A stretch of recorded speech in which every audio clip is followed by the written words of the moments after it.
Hey. Hey. Okay, so episode two.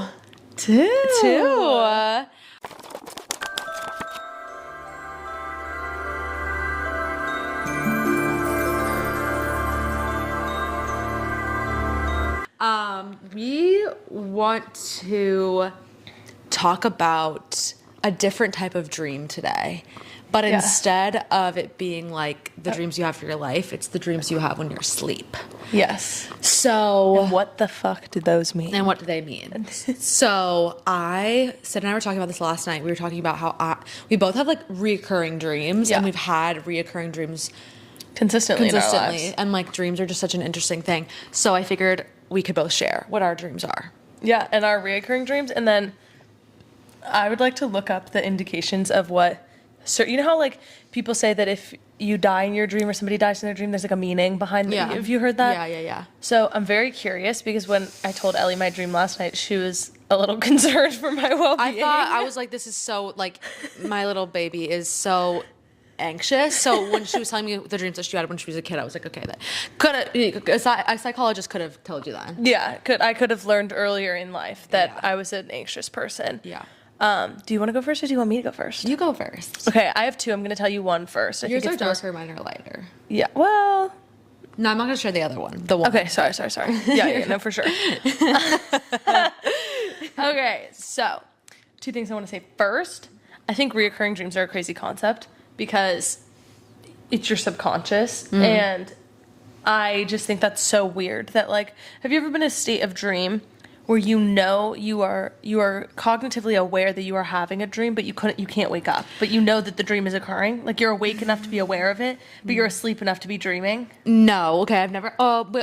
Yes, well, a couple times, at the very end. But sometimes I'll have a dream where I'm like, shit is going so poorly that I'm like, I hope this is a fucking dream. Yeah. Okay, that's so fair. Yeah. Sometimes I have a dream, like, because I usually don't remember my dreams, but sometimes I am in, according to my ultra human ring, in deep REM sleep. Okay. And I'm having a dream. Yes. But during it, like actively as I'm dreaming, I know that I'm dreaming. Okay. And I know that it's a dream, even if it's a scary one, but I can't get out of it. You can wake yourself up. Yeah.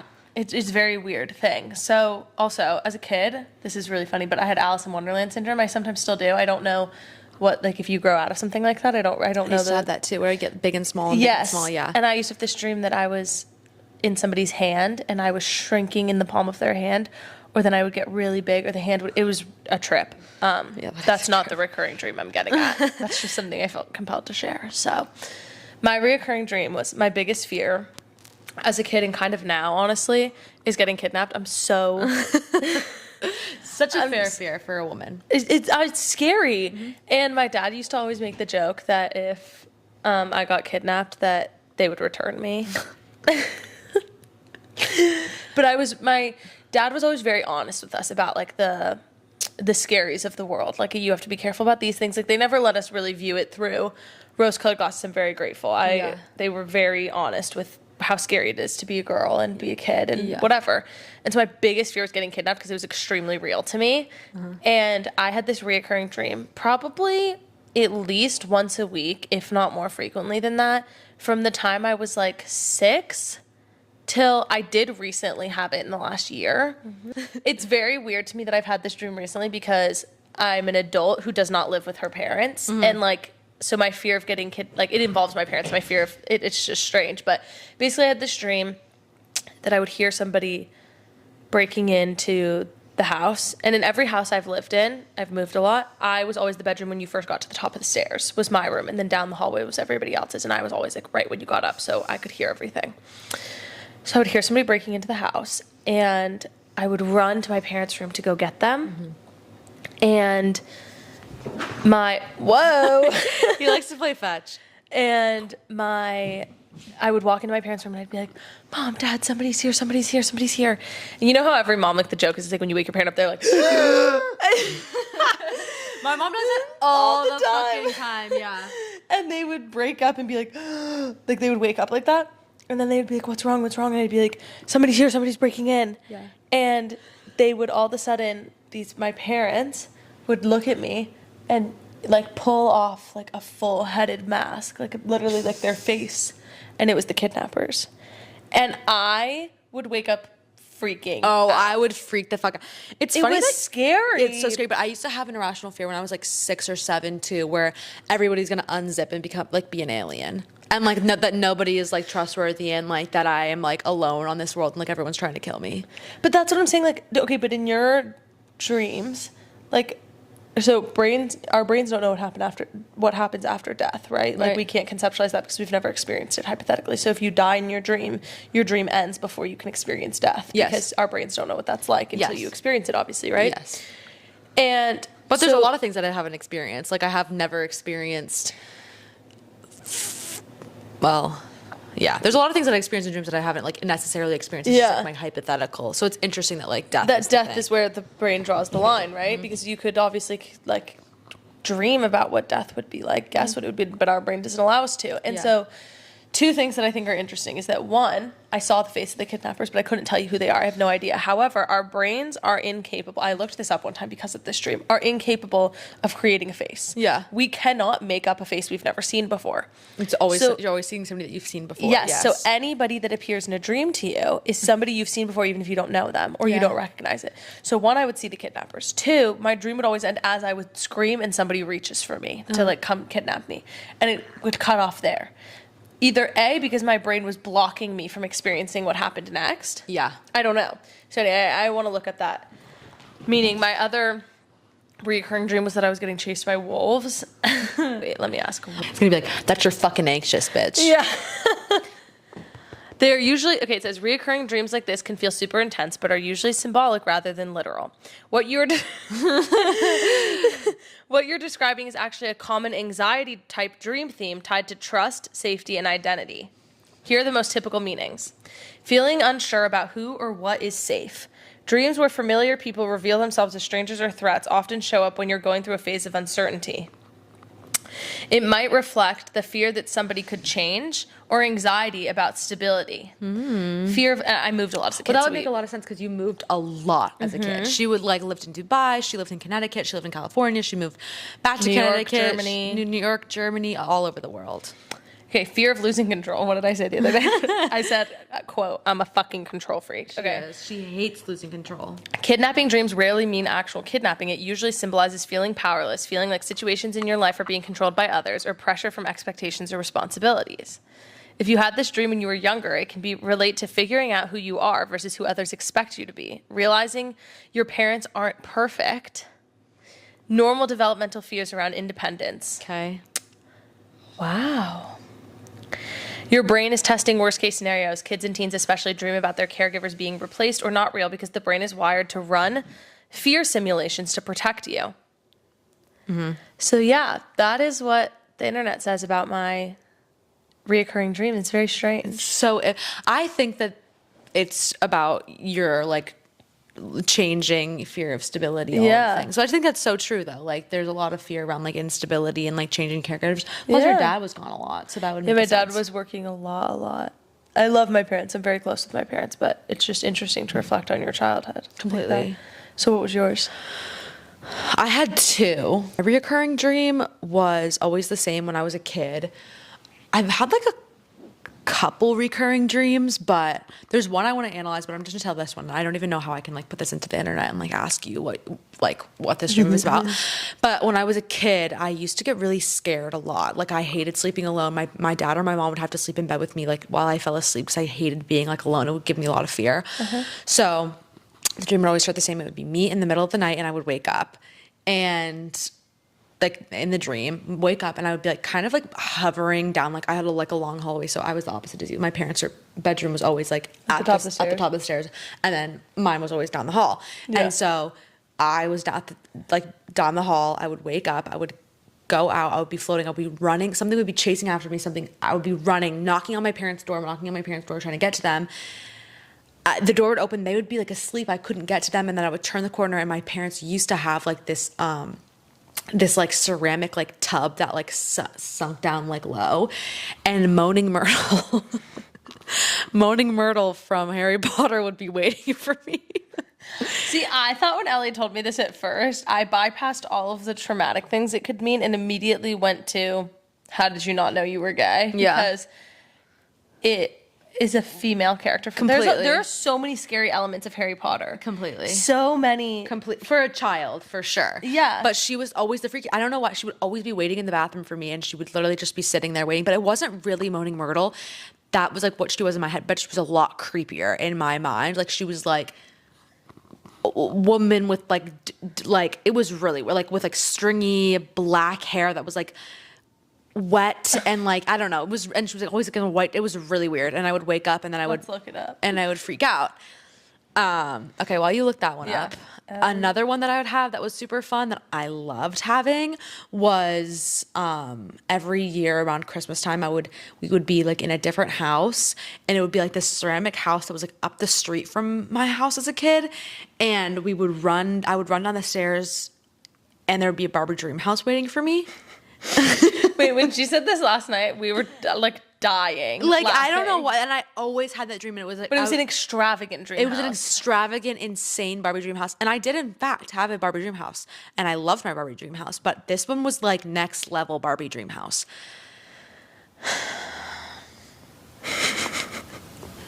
What does it say? Can I read it? Processing fear, embarrassment, or vulnerability. Okay.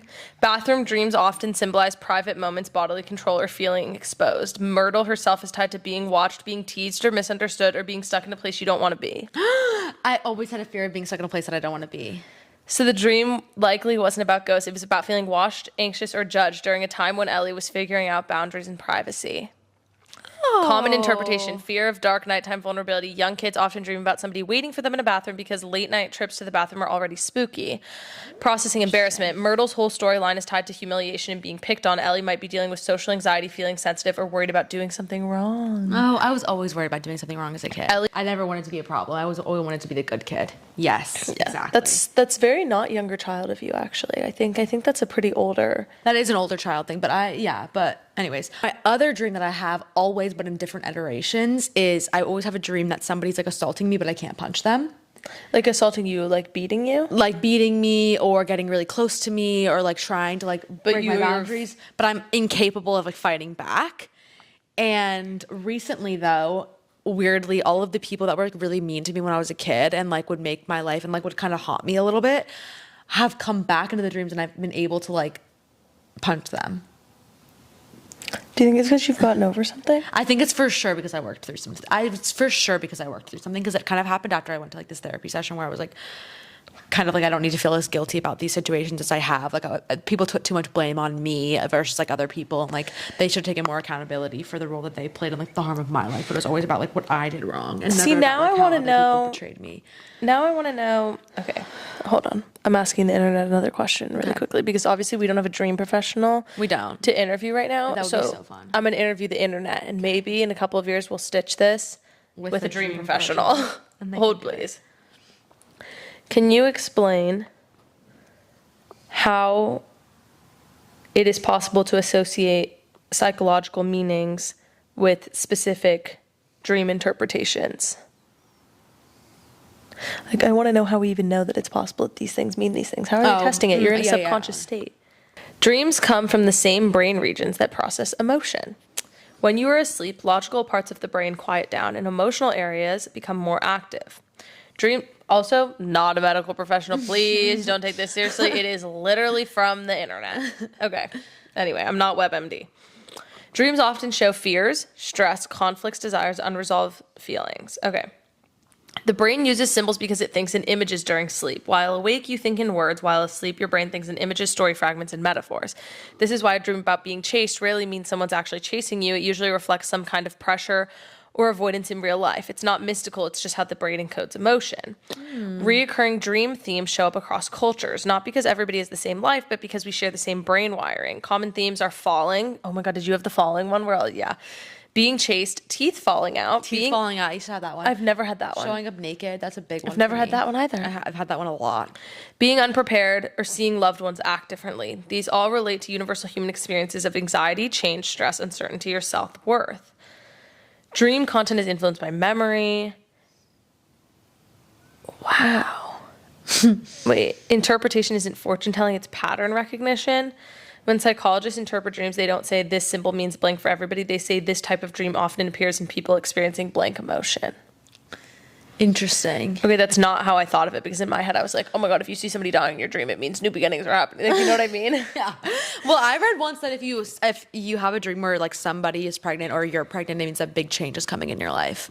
I wonder if that's true. I've had that dream like before major different changes in my life happen. I always think like somebody's always pregnant in my dreams. Really? And usually it's me. Wait, it says the meaning comes from your context. A dream is only meaningful when connected to, whoopsies. Hold on, drop my phone. When connected to your age, life events, fears, stressors, or your personality. Completely. I think there's a complete intrinsic relationship where like I'll wake up and I'll be like, that definitely was trying to tell me something, or like there's definitely a lot of symbolism in that. However, I am a writer, so I see symbolism in a story and everything, no matter what. Yeah, I don't. Have you ever had the cheating dream? Like, you know, when you wake up and you're like mad at your significant other because they cheated on you in your dream? I've never had that dream, but I had a bit, oh my God, I really hope this doesn't come off wrong. I had a really, really, really bad stint of dreams where I would be forced into situations where it would You would have to cheat? Where I would have to cheat. And I would wake up and I would be distraught. Okay, because I just looked up the cheating dream and I want to know. And it would be like really, like my significant other would have to console me, like, because I would just freak out. So apparently there's a couple of meanings. Okay. This is so crazy. Tell the class. Telling the class. Okay. I have had the cheating dream many times where I get cheated on and it deeply pisses me off. And I wake up and I have definitely started a fight over this. Immediately. I'm like, you cheated on me in my dream, which means that you are thinking about cheating on me in real life. Okay. Cheating dreams never mean somebody actually wants to cheat or is being cheated on. They're usually emotional metaphors, the brain using dramatic imagery to communicate something more subtle. Oh. Typically, they mean fear of loss or insecurity is the number one thing. Cheating dreams usually happen when you feel afraid of losing somebody. It is more you wanting reassurance than anything happening in reality. Second most common is feeling left out. The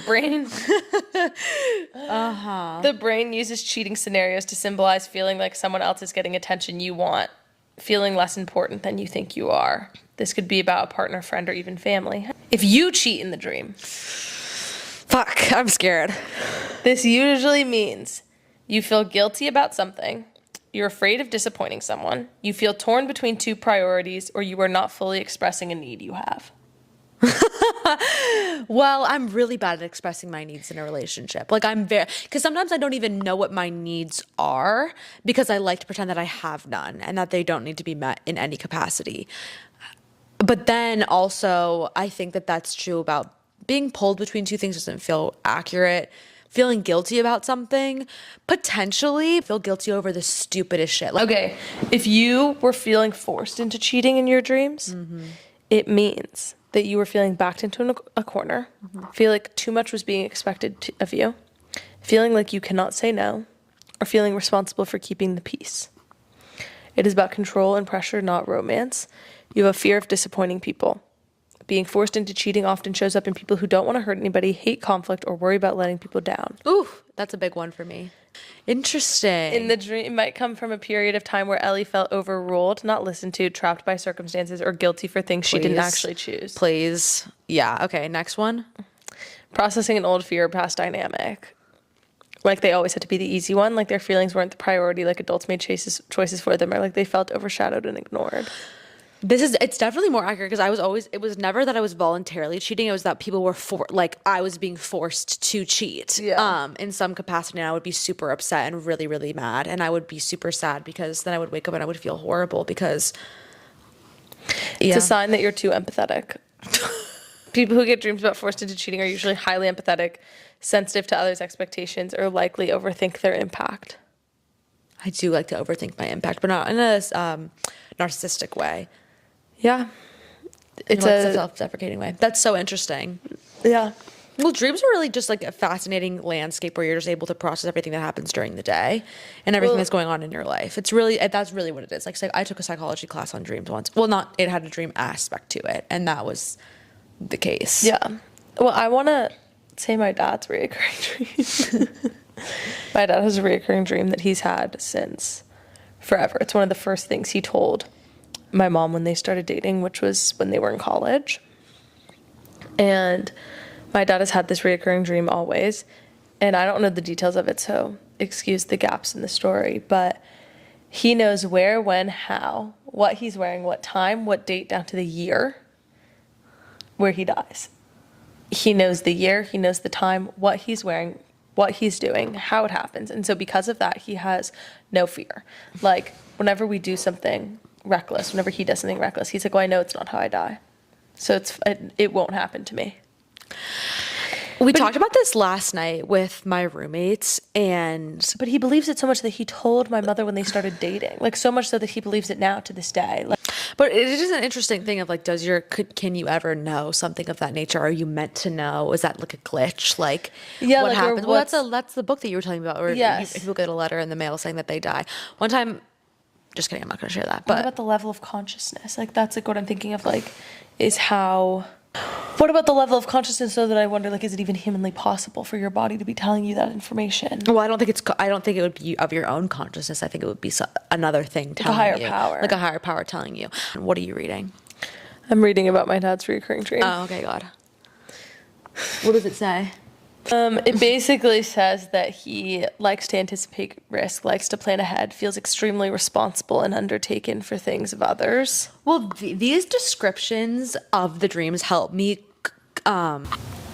feel better about the dreams that I have, because they're conceptualizing them in a way that's not like doomsday. I have a really big problem where I'll think that, like, for example, like bunnies were like a huge part of my like life, and just like seeing bunnies and whatever, that like symbol of a bunny was always just a very, very huge part of my life that I'll share one day. But I used to have, like, and this is definitely like an OCD thing, but I always said that, like, if I see a dead bunny, it means X thing.